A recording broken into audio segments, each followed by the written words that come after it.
Pattambi നിയോജകമണ്ഡലത്തിൽ UDF സ്ഥാനാർത്ഥിയായി പട്ടാമ്പി നഗരസഭാ chairman TP ഷാജിയെയാണ് കഴിഞ്ഞ ദിവസം കോൺഗ്രസ് പ്രഖ്യാപിച്ചിരിക്കുന്നത്. TP ഷാജി നമുക്കൊപ്പമുണ്ട്. നിയമസഭാ തെരഞ്ഞെടുപ്പിൽ ഇപ്പം വൈകിയാണെങ്കിലും സ്ഥാനാർത്ഥി നിർണയം കഴിഞ്ഞു. UDF സ്ഥാനാർത്ഥിയായിട്ട് അങ്ങ് തീരുമാനിച്ചു കഴിഞ്ഞു. പിന്നെ എങ്ങനെയാണ് പട്ടാമ്പി മണ്ഡലത്തിൽ മത്സരത്തിൽ? ഇന്ത്യൻ നാഷണൽ കോൺഗ്രസിന്റെ അഖിലേന്ത്യാ സംസ്ഥാന നേതൃത്വം ഒരു സർവേ നടത്തിയതിന്റെ അടിസ്ഥാനത്തിലാണ് സ്ഥാനാർത്ഥികൾക്ക് പരിഗണന നൽകിയത്. അവർ വിനീതനായ എന്നെ പട്ടാമ്പി നഗരസഭാ ചെയർമാൻ എന്ന നിലയിലുള്ള പ്രവർത്തനം കൂടി കണക്കിലെടുത്തുകൊണ്ട് ഈ നിയോജക മണ്ഡലം കഴിഞ്ഞ 10 വർഷക്കാലമായി നഷ്ടപ്പെട്ടത് തിരിച്ചു പിടിക്കാൻ സാധിക്കുമെന്നുള്ള പരിപൂർണമായ പ്രതീക്ഷയോട് കൂടിയിട്ടാണ് ഈ ഉത്തരവാദിത്തം എന്നിൽ അർപ്പിതമായിട്ടുള്ളത്. കേരളത്തിലെ ഇടതുപക്ഷ ജനാധിപത്യ മുന്നണിയോടുള്ള ജനങ്ങളുടെ പ്രതിഷേധവും ഐക്യ ജനാധിപത്യ മുന്നണി അധികാരത്തിൽ വരണം എന്നുള്ള ജനങ്ങളുടെ ആഗ്രഹവും അത് രണ്ടും സമന്വയിപ്പിച്ചു കൊണ്ടുള്ള ഒരു പ്രവർത്തനങ്ങൾ, ഒറ്റക്കെട്ടായ ഒരു പ്രവർത്തനങ്ങളുമായി മുന്നോട്ട് പോയാൽ ഈ നിയോജക മണ്ഡലം വലിയ ഭൂരിപക്ഷത്തോടു കൂടി തിരിച്ചു പിടിക്കാൻ സാധിക്കും എന്നുള്ളതാണ് എൻ്റെ പരിപൂർണമായ പ്രതീക്ഷ. കഴിഞ്ഞ നിയമസഭാ തെരഞ്ഞെടുപ്പിൽ 17,000-ലധികം വോട്ടുകൾക്ക് പരാജയപ്പെട്ടുവെങ്കിലും തൊട്ടടുത്ത ലോക്സഭാ തെരഞ്ഞെടുപ്പ് വന്നപ്പോൾ 27,000-ഓളം വോട്ടുകളുടെ ഭൂരിപക്ഷം ഐക്യ ജനാധിപത്യ മുന്നണിക്കുണ്ട്.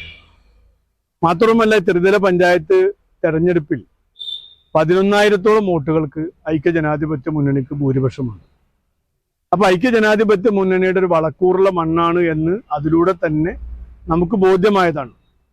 അതിന്റെ അടിസ്ഥാനത്തിൽ വലിയൊരു മുന്നേറ്റം ഉണ്ടാക്കാനും വലിയ ഭൂരിപക്ഷത്തോടു കൂടി തിരിച്ചു പിടിക്കാനും സാധിക്കും എന്നുള്ള പരിപൂർണമായ വിശ്വാസത്തോടു കൂടി തന്നെയാണ് പ്രവർത്തനങ്ങളുമായി മുന്നോട്ട് പോകുന്നത്. സാധാരണഗതിയിൽ നിയമസഭാ തിരഞ്ഞെടുപ്പ് വരുമ്പോൾ കോൺഗ്രസിനുള്ളിൽ അല്ലെങ്കിൽ UDFിനുള്ളിൽ ചില അസ്വാരസ്യങ്ങൾ എല്ലാ വർഷവും എല്ലാ തവണയും ഉണ്ടാവാറുണ്ട്. മുൻ വർഷങ്ങളിലും 5 വർഷം മുന്നേ, അതിന് മുന്നത്തെ വർഷങ്ങളെല്ലാം അതുണ്ടായിരുന്നു. ഇത്തവണയും അതുപോലെയുള്ള വലിയ, കാരണം റിയാസ് മുക്കോളിയായിരുന്നു കഴിഞ്ഞ തവണ മത്സരിച്ചിരുന്നത്. ഇത്തവണ റിയാസ് മുക്കോളി മത്സരിക്കുന്ന ഒരു വിഭാഗം ആളുകൾ, ഒരു വിഭാഗം പ്രവർത്തകർ ആഗ്രഹിച്ചിട്ടുണ്ടാകാം. പാർട്ടിയാണല്ലോ അന്തിമ തീരുമാനം എടുക്കുന്നത്. അപ്പോൾ അതിൽ പ്രതീക്ഷിച്ചപ്പോൾ ചില നേതാക്കന്മാർ ചില നേതാക്കൾ മത്സരിക്കാൻ യൂത്ത് കോൺഗ്രസിന്റെ ഓങ്ങല്ലൂരിലെ 100% മത്സരിക്കാൻ രംഗത്ത് വരുന്നു. പലവരും സോഷ്യൽ മീഡിയ വഴി അങ്ങനെയുള്ള അവരുടെ എതിർപ്പുകൾ പ്രകടമാക്കുന്നു. അതെങ്ങനെയെങ്കിലും ബാധിക്കും? എന്താണ് അതിനെ കുറിച്ച് പറയാനുള്ളത്? ഞാൻ എൻ്റെ ഒരു രാഷ്ട്രീയ പ്രവർത്തന പാരമ്പര്യം എടുത്ത് പരിശോധിച്ചാൽ പട്ടാമ്പി നിയോജക മണ്ഡലത്തിൽ സ്ഥാനാർത്ഥികളെ പ്രഖ്യാപിക്കുമ്പോൾ ഇതിന് സമാനമായ രീതിയിലുള്ള പല പ്രശ്നങ്ങളും പല സമയങ്ങളിലായിട്ട് ഉണ്ടാവാറുണ്ട്. പക്ഷെ അതൊക്കെ തന്നെ പാർട്ടിയുടെ നേതൃത്വം ഇടപെട്ട് അത്തരം പ്രശ്നങ്ങളൊക്കെ പരിഹരിച്ച് ഒറ്റക്കെട്ടായി മുന്നോട്ട് പോകുന്നൊരു കാഴ്ചയാണ് നമുക്കൊക്കെ കാണാൻ സാധിച്ചിട്ടുള്ളത്. ഇത്തവണ പ്രിയപ്പെട്ട റിയാസ് മുക്കോളിയും വിനീതനായ ഞാനും സ്ഥാനാർത്ഥിത്വത്തിനു വേണ്ടി അപേക്ഷ നൽകിയിട്ടുള്ള ആളുകളാണ്. ഞങ്ങൾ രണ്ടാളും പരസ്പരം വളരെ സൗഹാർദ്ദപരമായി പ്രവർത്തിക്കുന്ന ആളുകളുമാണ്. ഞങ്ങൾ പരസ്പരം കാണുമ്പോൾ ആർക്ക് സ്ഥാനാർത്ഥിത്വം ലഭിച്ചാലും പരസ്പരം പ്രവർത്തിക്കാം എന്നുള്ള രീതിയിലാണ് ഞങ്ങളൊക്കെ മുന്നോട്ട് പോയിട്ടുള്ളത്. ആയതുകൊണ്ട് തന്നെ ഒരിക്കലും ഐക്യ ജനാധിപത്യ മുന്നണിയുടെ വിജയത്തിന് തടസ്സം നിൽക്കുന്ന രീതിയിലൊരു പ്രവർത്തനം അദ്ദേഹത്തിന്റെ ഭാഗത്തു നിന്ന് ഒരു കാരണവശാലും ഉണ്ടാകില്ല എന്നുള്ള പരിപൂർണമായ വിശ്വാസം എനിക്കുണ്ട്. എന്നാൽ ഒറ്റപ്പെട്ട ചില പ്രദേശങ്ങളിൽ അത്തരത്തിലുള്ള വിഷയങ്ങളൊക്കെ തന്നെ ഒരു സ്ഥാനാർത്ഥി എന്ന നിലയിൽ ഞാനും ഐക്യ ജനാധിപത്യ മുന്നണിയുടെ നേതൃത്വം അത് പരിഹരിക്കുന്നതിന് ആവശ്യമായ പ്രവർത്തനങ്ങളുമായി മുന്നോട്ട് പോകുമെന്ന് മാത്രമല്ല, ഈ തെരഞ്ഞെടുപ്പിന്റെ തീയതി വരുന്നതിന് മുമ്പായി തന്നെ പരിപൂർണമായ എല്ലാ പ്രശ്നങ്ങൾക്കും പരിഹാരം കണ്ടെത്തി പ്രതിപക്ഷ നേതാവ് പറഞ്ഞതുപോലെ ഒരു ടീം UDF എന്ന നിലയിൽ മുന്നോട്ട് പോയി ഈ നിയോജക മണ്ഡലം ഐക്യ ജനാധിപത്യ മുന്നണിയുടെ കോട്ടകൊത്തളമാണ് എന്ന് തെളിയിക്കുന്ന രീതിയിലുള്ള ഒരു പ്രവർത്തനങ്ങളുമായി മുന്നോട്ട് പോകാൻ കഴിയും എന്നുള്ളത് തന്നെയാണ് എൻ്റെ വിശ്വാസം. എന്താണ് തെരഞ്ഞെടുപ്പ് പ്രചരണമായിട്ട് എന്ത് വിഷയങ്ങളാണ് ഉയർത്തി കാണിക്കാൻ ഉദ്ദേശിക്കുന്നത്? ഒന്ന്, കേരളത്തിലെ ജനങ്ങളെ വഞ്ചിക്കുന്ന രീതിയിലുള്ള നിരവധിയായ പ്രവർത്തനങ്ങളാണ് കേരളത്തിലെ ഇടതുപക്ഷ ജനാധിപത്യ മുന്നണിയുടെ ഭാഗത്ത് നിന്നുണ്ടായിട്ടുള്ളത്. ഒന്ന്, നമുക്ക് എല്ലാവർക്കും അറിയാം, ഒരു വിശ്വാസ സമൂഹത്തോട് കാണിച്ച വഞ്ചനാപരമായ ഒരു പ്രവർത്തനം ഇടതുപക്ഷ ജനാധിപത്യ മുന്നണിക്ക് എതിരായി ജനങ്ങൾ വോട്ട് ചെയ്യുമെന്നുള്ള കാര്യത്തിൽ യാതൊരു സംശയമില്ല. രണ്ടാമത്തെ കാര്യം, ആരോഗ്യരംഗം ഉൾപ്പെടെയുള്ള ഏറ്റവും ജനങ്ങളുടെ അടിസ്ഥാനപരമായ പല വിഷയങ്ങളിൽ ഒരു കുത്തഴിഞ്ഞ രീതിയിലേക്കാണ് നമ്മുടെ സംസ്ഥാനം പോയിക്കൊണ്ടിരിക്കുന്നത്, പട്ടാമ്പി ഉൾപ്പെടെ. അതുപോലെ തന്നെ ജനങ്ങളുടെ ക്ഷേമ പ്രവർത്തനങ്ങൾക്ക്, വീടില്ലാത്തവർക്ക് വീട് നൽകുന്നതിന് വേണ്ടിയുള്ള പ്രവർത്തനങ്ങളൊക്കെ തന്നെ നിലച്ചിട്ട് നിരവധി വർഷങ്ങളായി. എന്നാൽ ഗവൺമെന്റ് കേവലം ആളുകൾക്ക് ഒരു ക്ഷേമ പെൻഷൻ എന്ന് പദ്ധതി മാത്രം പ്രഖ്യാപിച്ചു അവരുടെ ശാശ്വതമായ ഒരു പരിഹാരം കണ്ടെത്തുന്നതിന് വേണ്ടിയുള്ള പ്രവർത്തനങ്ങൾ നടത്താതെ മുന്നോട്ട് പോകുമ്പോൾ സ്വാഭാവികമായും ജനങ്ങൾക്ക് അതിന് വളരെ ശക്തമായ രീതിയിലുള്ള പ്രതിഷേധം ഉണ്ടെന്ന് മാത്രമല്ല, ആ പ്രതിഷേധം വോട്ടാക്കി മാറ്റാൻ കഴിയുമെന്നാണ് നമ്മൾ പ്രതീക്ഷിക്കുന്നത്. മാത്രമല്ല, ഐക്യജനാധിപത്യ മുന്നണിയുടെ കഴിഞ്ഞ കാലങ്ങളിലെ പ്രവർത്തനം, ബഹുമാനായ ശ്രീ ഉമ്മൻചാണ്ടിയുടെ ഗവൺമെന്റിന്റെ കാലത്തുള്ള ആ ഒരു പ്രവർത്തനമൊക്കെ തിരിച്ചെത്തണം എന്നാണ് കേരളത്തിലെ ജനങ്ങളൊക്കെ ആഗ്രഹിക്കുന്നത്. ഈ ഭരണം എന്നേക്കുമായി അവസാനിക്കണം എന്ന് ആഗ്രഹിക്കുന്നുണ്ട്. അപ്പൊ ഈ ഇടതുപക്ഷ ജനാധിപത്യ മുന്നണി ഗവൺമെന്റിനെതിരായിട്ടുള്ള ഒരു ജനങ്ങളുടെ പ്രതിഷേധം ഈ തെരഞ്ഞെടുപ്പിൽ പ്രതിഫലിക്കും. അത് ഐക്യജനാധിപത്യ മുന്നണിക്ക് അനുകൂലമായി മാറും. മണ്ഡലത്തിലേക്ക് വരികയാണെങ്കിൽ കഴിഞ്ഞ 5 വർഷം രാഷ്ട്രീയ സാഹചര്യം വേറെയായിരുന്നു. LDFിന് കൂടെയാണ് കഴിഞ്ഞ 5 വർഷം മണ്ഡലത്തിൽ നടപ്പാക്കിയ വികസന പ്രവർത്തനങ്ങൾക്ക്, പ്രത്യേകിച്ച് നഗരസഭയിൽ വികസന പ്രവർത്തനങ്ങൾ നടപ്പാക്കുവാൻ അവരുടെ സഹായം ഉണ്ടായിരുന്നു.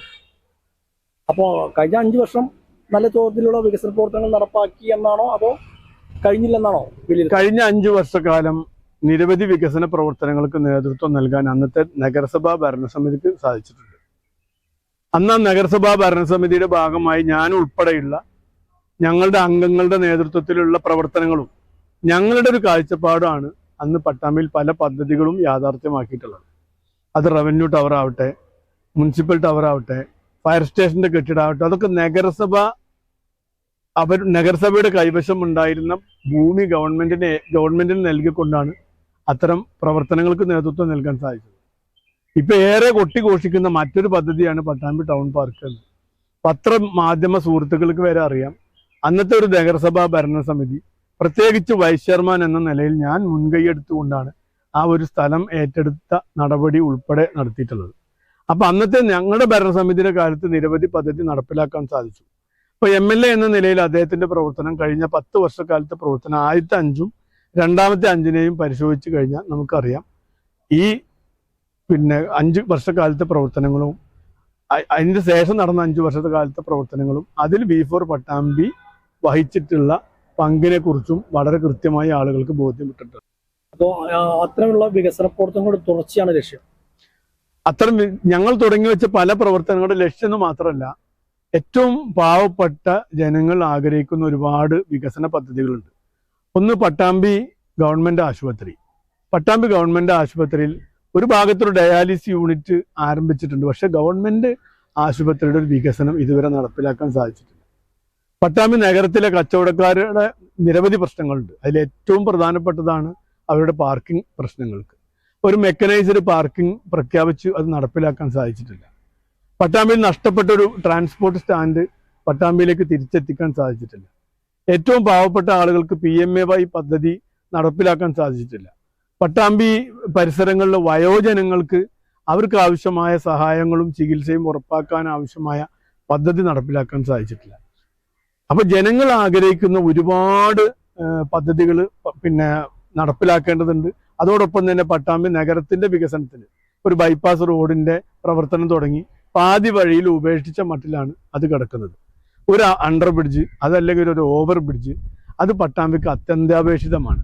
അത് നടപ്പിലാക്കാൻ പ്രഖ്യാപനങ്ങൾ ഓരോ ബജറ്റിലും ഓരോ സമയത്തും ഓരോ യോഗത്തിലും നിരന്തരമായ പ്രഖ്യാപനങ്ങൾ ഉണ്ടാവാറുണ്ട്. പക്ഷേ പട്ടാമ്പി നഗരത്തിന്റെ അടിസ്ഥാന വികസനത്തിന് അത്തരം പ്രവൃത്തികളൊന്നും പട്ടാമ്പി നടന്നിട്ടില്ല.